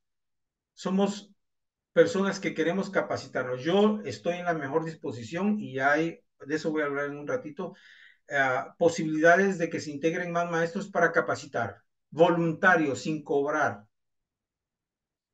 Pero la vía es que cada uno de ustedes se integre a su escuela de formación, se integre a su presbiterio, se ponga a disposición de la unión presbiterial, del ministro de Educación, y así les llamen como les llamen, ustedes hagan lo que tienen que hacer, porque la vocación docente empieza desde casa, en la iglesia, en la comunidad, y tenemos una unión nacional que está esperando que cada uno de nosotros nos integremos, que ustedes se integren ahí, porque esa es la vía, ese es nuestro órgano y necesitamos estar ahí. Y lo que ustedes pueden hacer es colaborar, abonar y dar las ideas para que el trabajo se haga más fructífero. Voy entonces a pedirle a quien, Job Navas y luego la maestra Basti. Te escuchamos, Job. Bueno, gracias, muy amables. Yo creo que son diferentes situaciones las que se han presentado. Y no que seas un revolucionario, pero nos tenemos que volver revolucionarios, si no, no vamos a avanzar. De alguna manera ha sido más cómoda nuestra zona de confort, decir trabajo en la iglesia, y bueno, yo soy profesor de preparatoria y trabajo en la prepa. Y en la prepa no me meto nada con lo de Dios, yo me dedico a mi clase de biología y en el templo no les hablo nada de lo que es lo que pasa en la prepa. Entonces, el dualismo que habían dicho. Pero ya nada más para agregarle algo más dicen un poquito de sal a la herida, voy a agregar esto que sucede en nuestras, iglesias. Hace 8 años tuvimos un pastor, hermano Paulo Hernández Guevara, que él llegó y dice, ¿cómo están en la escuela dominical? Cuando él llegó a pastorear, y le dijimos, bueno, mire, tenemos estas clases, hemos escogido este material como grupo de maestros, hicimos un diagnóstico porque un problema que hay en nuestra misma iglesia es el alcoholismo, parejas separadas, y él le llamó mucho la atención. Y dice, no, pues van muy bien, vamos a agregar algo más, voy a orar por ustedes, y casi no se metió con nosotros, por decir así. Y y yo un reclamo que le hice después, oiga, ¿por qué nos dejó tan libres? Dice, porque ustedes iban bien, estaban trabajando ya con una visión. Actualmente tenemos un pastor que, como muchos, perdón que les pegue a los pastores, Temo, ni modo, ponte el casco, llegan con un esquema y un trabajo y lo imponen. Esa es la palabra, lo imponen. Y eso es algo triste en nuestras iglesias, ¿no? No hacen un diagnóstico, no saben cómo está la iglesia, son nuevos en la iglesia.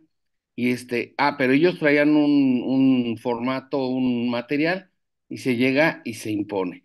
Entonces yo creo que aquí hay que ser revolucionarios, porque si eso pasa a veces en mi iglesia, y lo estoy dando como un ejemplo, lo que preguntaban hace rato, ¿qué pasa a nivel presbiterio? ¿Qué pasa a nivel sínodo? ¿Qué pasa a nivel asamblea? Bueno, pero no me preocupo tanto, perdón, y termino con esto. ¿Qué tanto voy yo? ¿Yo voy a poder cambiar la asamblea? No sé, y a lo mejor no está en los planes de Dios que yo vaya ni a la asamblea. Es más, me está costando trabajo en mi iglesia. Yo creo que aquí la tarea que me queda a mí, es cambiar en lo personal y saber que si de momento en mi iglesia no puedo participar, porque también, perdón por lo que voy a decir, muchas iglesias presbiterianas son más papistas que los católicos. Llega el pastor en turno y voz Dei, voz pastor, es la voz de Dios, ¿no? Y lo que diga el pastor se hace. Entonces, ¿qué voy a cambiar en mi forma de ser? Yo lo he luchado en mi clase, en mi escuela, doy clases de biología en preparatoria. He logrado, gracias a Dios, trabajar con mis muchachos en la Olimpiada de Biología.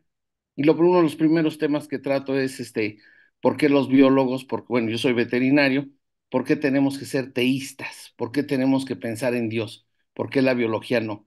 Y entonces varios se me quedan viendo, oiga, profe, ¿usted cree en Dios? Pues sí, y empezamos. Yo creo que donde Dios nos ponga debemos de ser arrojados, aventados, Dios nos va a ir acomodando, o sea, no nos preocupemos por eso. Y entonces trabajamos y tenemos frutos. Yo no he llegado a formar clubes de estudio de Biblia, me queda como tarea o no sé si lo pueda lograr, pero de que hablo Sí de se mi fe puede. ante los muchachos y que los muchachos saben que yo soy ustedes, aleluya, sí, ustedes de los hermanitos, sí, amén, gloria a Dios, no hay bronca. ¿Y cómo es que es maestro de biología? Muy bien, pero ahí yo no llego no me quito el gorro de cristiano y llego con mi gorro de maestro de biología a la prepa. Y tampoco en la iglesia llego solamente con mi aureola. Ahí choco un poquito porque cuando meto algunos temas de evolución y todo eso en la iglesia, se me quedan bien. Pero yo creo que aquí lo importante es pedirle a Dios que nos permita ser elementos de cambio y tratar de no chocar. Yo ahorita con el pastor en turno me hice un ladito porque él trajo y mi Ministerio de Educación, mi hermano y todos, no, lo que diga el pastor. Y no vamos muy bien, pero yo espero que Dios nos ayude a recuperar. No es queja, no es catarsis, no, simplemente van cambiando, por eso puse el otro tema, van cambiando los pastores, pero la responsabilidad es de nosotros, de cada uno de nosotros miembros. ¿Qué voy a hacer? ¿Dónde hay los lugares? ¿Dónde Dios me da oportunidades? Con eso termino. Este es un grupo que me ha gustado mucho. Son diversos los comentarios, son diversos los lugares, son diversos los contextos, pero estamos aprendiendo. Entonces, no dejemos de aprender, no dejemos de estar en estos grupos.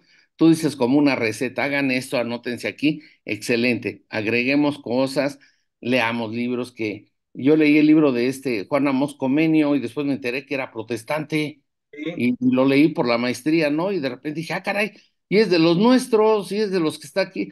Entonces, el padre de la educación moderna. y entonces me quedé así de que qué poco sabemos. Bueno, yo me agregué ahí como cristiano, yo no sabía que somos, ¿cómo se llama? Punta de lanza, hablando en la historia, en educación. Y ahora estamos metidos en la otra parte donde es más fácil mi zona de confort. Voy a la iglesia, no me meto en broncas, vemos una clase ya y nos vamos. No, aquí hay que aventarnos y a ver qué pasa. Y lo que más que puede pasar es que nos llamen la atención y no será la primera ni la última. Y qué bueno que esté ese grupo. Hasta luego, hermanos. Gracias. Gracias, gracias. Hermana Basti, te escuchamos y ya vamos a ir cerrando para que yo dé unos avisos rápidamente.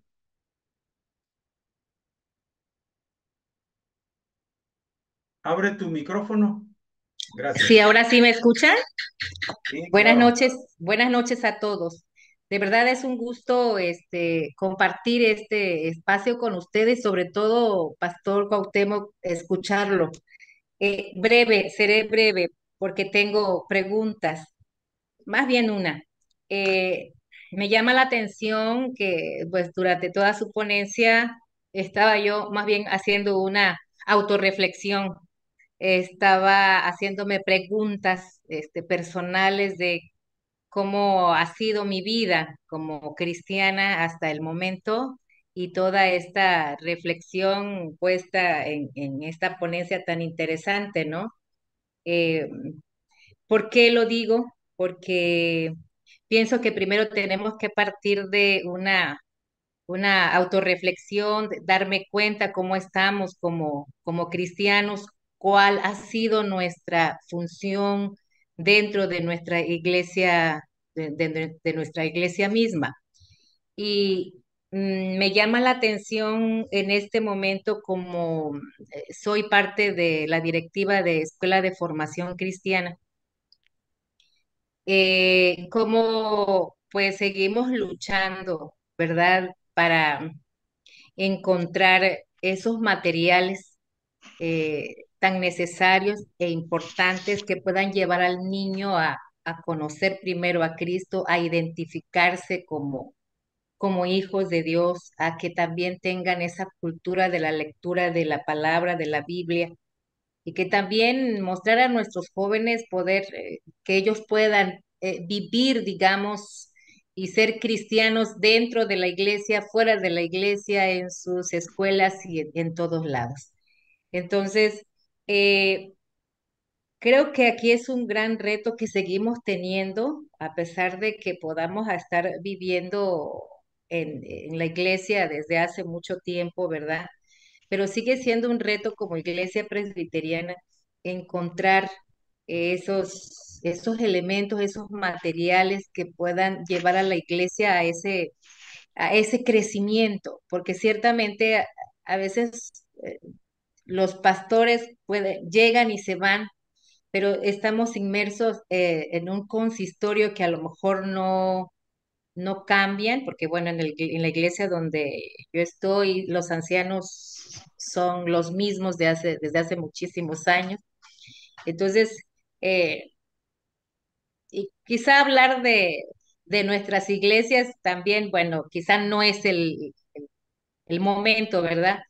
Pero siempre nos encontramos con ese problema. A veces queremos insertar materiales que creemos que van a ayudar a nuestros niños y a nuestros jóvenes, y pues siempre hay ese impedimento. Pero creo que aquí el impedimento mayor es de que hemos dado permiso, no nos hemos involucrado, y lo digo desde mi particular opinión, desde mis vivencias, no nos hemos involucrado de manera apasionada, de manera de verdad, así queriendo en el amor del Señor que nuestra iglesia pueda crecer. En estos momentos estamos con el tema de escoger materiales para, por ejemplo, viene un congreso educativo, estamos tratando de diseñar este congreso, ya el consistorio decidió quién será el ponente. eh, lo que hace falta en nuestra iglesia es la enseñanza de la didáctica, de la pedagogía para enseñar al niño, ¿no? A conocer a Cristo por edades, ¿no? Que también a los jóvenes, tanto que necesitan conocer a Cristo como Salvador personal. Y también el tema que nos está ocupando en este momento es el de escoger materiales para la escuela bíblica, escuelita de vacaciones. Entonces, siempre ha sido, eso es creo que las experiencias que hemos comentado con mis hermanos que han participado en las directivas de escuela de formación cristiana, siempre es el problema, escoger esos materiales. Como iglesia presbiteriana, puedo pensar que el Faro nos ayuda mucho, pero a veces, pues, no sé si llenan, digamos, los requisitos, ¿no?